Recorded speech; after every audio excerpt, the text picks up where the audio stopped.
Nous sommes soldats, combattants pour Christ. Pour Christ, au nom de Jésus, nous conquérons. Nous sommes vaillants, Vaillants, c'est de la parole. La parole au nom de Jésus, nous conquérons. Nous sommes vaillants, Vaillants, cités à dessein. Adversaires au nom de Jésus, nous conquérons.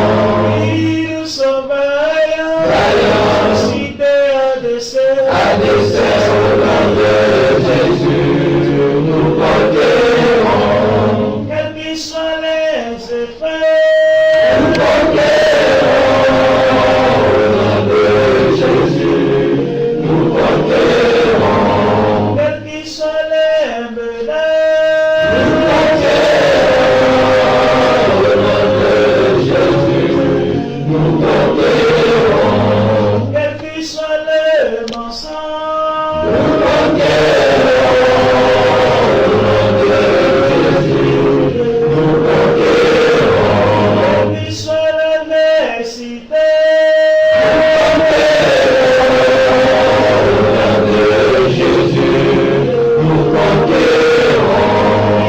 nous sommes vaillants, cités à dessein. Nous sommes vaillants, cités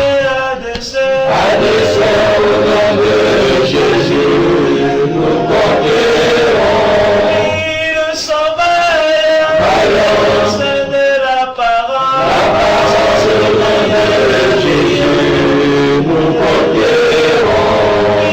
Nous sommes vaillants, cités à dessein.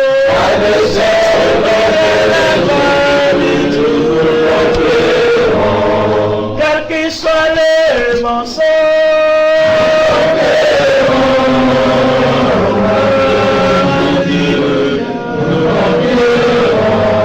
quels qu'ils soient les menaces,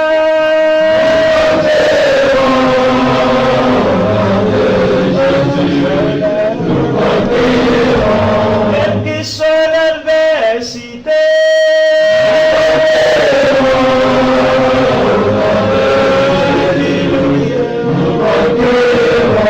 quelles qu'ils soient les persécutions,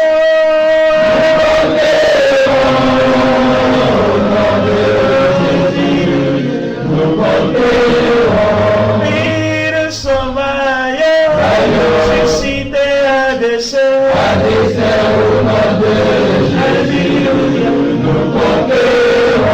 Oui, nous sommes vaillants, c'est de la parole.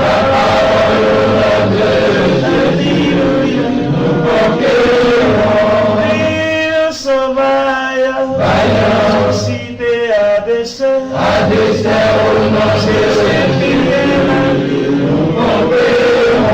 Oui, nous sommes vaillants, suscités à dessein.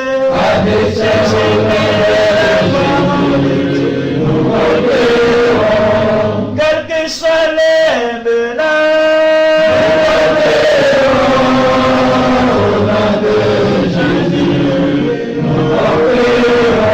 quelle que soit la famille,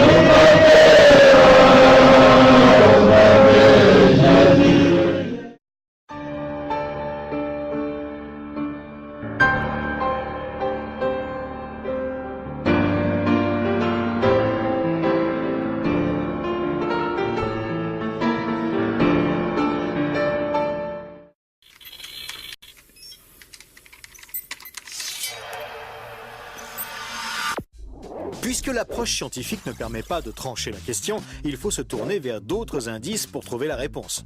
Le premier signe est en rapport avec la Bible. Pour beaucoup de gens, ce best-seller mondial numéro 1 est juste un livre religieux parmi d'autres. Pourtant, ceux qui prennent la peine de le lire se rendent assez vite compte d'une caractéristique surprenante. son unité, sa cohérence. Bien que sa rédaction ait demandé 1500 ans, elle nous dévoile un propos cohérent qui s'est construit progressivement au cours des siècles et qui apparaît au final comme un édifice impeccable, majestueux, et qui dépasse totalement ceux qui l'ont construit. Des premières pages aux derniers mots, elle est centrée autour d'un même sujet, la connaissance de Dieu, le Messie et le plan du salut divin pour l'humanité. Pour celui qui ne connaît rien à la Bible, cette affirmation peut paraître un peu fumeuse. Pour lui, c'est juste des mots, des concepts abstraits, de la spiritualité, sans rapport avec le monde réel. Mais pour celui qui la lit et cherche un peu, l'évidence devient de plus en plus écrasante que quelqu'un, derrière ce livre, au travers de centaines d'épisodes, de miracles, de prophéties et d'événements surnaturels, quelqu'un a construit un message qui nous est adressé. Par exemple, Moïse expose clairement la base de la relation avec Dieu et annonce la venue du Messie. 5 siècles plus tard, David, parmi d'autres, prophétise les détails de la crucifixion tout en engendrant les ancêtres de Jésus. 300 ans plus tard, c'est l'œuvre monumentale d'Ésaïe qui complète de façon saisissante le portrait du Messie, annonce son sacrifice, sa résurrection et la future restauration mondiale. Et c'est comme cela tout au long des 66 livres de la Bible, avec des centaines de détails et révélations surnaturelles. Et cela pose une vraie question. Comment cette quarantaine d'auteurs tellement différents, Moïse, David, Salomon, Ésaïe, Daniel ou Jésus, qui a accompli des dizaines de prophéties par le seul fait d'exister, comment peuvent-ils parler d'une seule voix et aborder chacun une facette du même message ? Sans se connaître, ils se confirment mutuellement et construisent le même tableau, un seul tableau immense et qui les dépasse totalement. C'est complètement incompréhensible et impossible à réaliser. Ils ont été chefs d'État, bergers, prophètes ou apôtres. Ils ne se sont jamais connus, ont vécu à des siècles d'écart et sont pourtant en parfaite unité, centrés exactement autour du même sujet. Impossible, n'est-ce pas ? Et c'est un cas totalement unique. Ni le Coran, qui ne s'appuie que sur un seul homme, sans antécédent, ni aucune confirmation postérieure, ni les écrits hindous, truffés de récits légendaires, ni aucun texte religieux de l'Antiquité n'a ce caractère unique. La Bible seule comporte cette sorte de filigrane attestant de sa véritable origine. Le second signe est lui aussi au cœur des passions les plus extrêmes. Il s'agit du peuple juif. Étrangement, le simple fait de parler d'Israël déchaîne des réactions quasi irrationnelles. Certains veulent son extermination, alors que d'autres le voient comme le paradis sur terre. Mais si on veut bien rester calme et juste considérer les faits, l'histoire, il y a pourtant de quoi s'interroger sérieusement. Comment ce peuple, haï depuis toujours, déporté une première fois, puis revenu sur sa terre il y a 24 siècles, puis déporté à nouveau et dispersé dans le monde entier pendant 17 siècles, comment a-t-il pu survivre? Et comment est-il demeuré un peuple distinct? Aucun autre peuple n'a jamais connu une telle trajectoire, défiant toutes les lois historiques. Comment a-t-il pu reformer un État et même se remettre à parler son ancienne langue? Ça n'est jamais arrivé à aucun autre peuple. Il y a 25 siècles, le prophète Ésaïe posait une question étrange. Un pays peut-il naître en un jour? Ça ne s'est jamais produit, sauf pour la nation d'Israël, qui est née en un seul jour, le 15 mai 1948. Et cela, à peine 3 ans après la fin de la guerre et la solution finale mise sur pied par Hitler pour les exterminer. Et ce n'est pas tout. Le lendemain, Israël était attaqué par les armées de 4 pays arabes supérieurs en nombre et en armement, et il a pourtant gagné la guerre. Des soldats ont même raconté avoir assisté à des interventions surnaturelles. Étrange, non? Par la suite, malgré le rideau de fer, des milliers ont émigré de l'ex-URSS, accomplissant une antique prophétie qui mentionnait le retour des Juifs depuis le pays du Nord.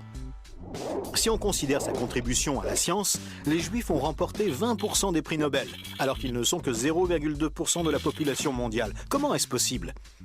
150 ans avant, ce n'était qu'un pays désolé, entièrement livré à la mauvaise herbe. Et aujourd'hui, on en parle comme d'un miracle d'agriculture. Ésaïe avait prédit que même le désert refleurirait.